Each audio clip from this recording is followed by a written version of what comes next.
Leo was sitting on the table next to my dinner for two, with a dead fish in his mouth.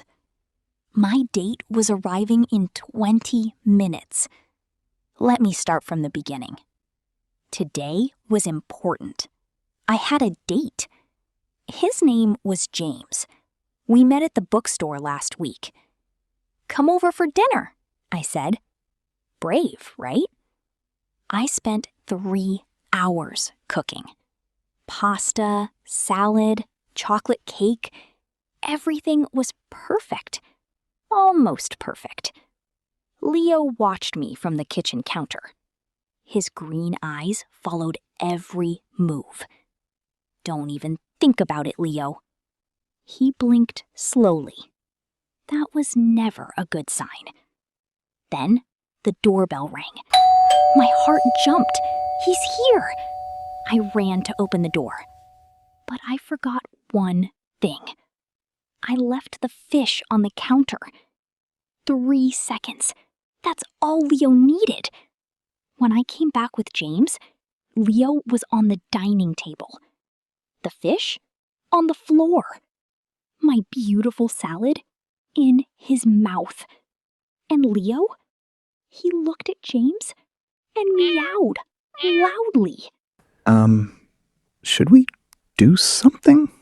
"Leo, get down. I'm so sorry."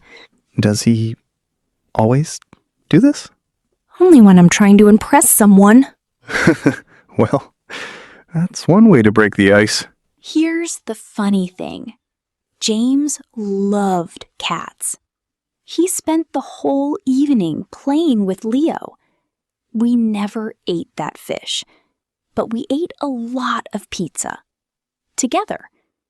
And Leo, he sat between us on the couch, purring, like he planned everything. Now, let's review some words from today's story. Date, a romantic meeting with someone. Impress, to make someone admire you. Break the ice, to make a situation less awkward.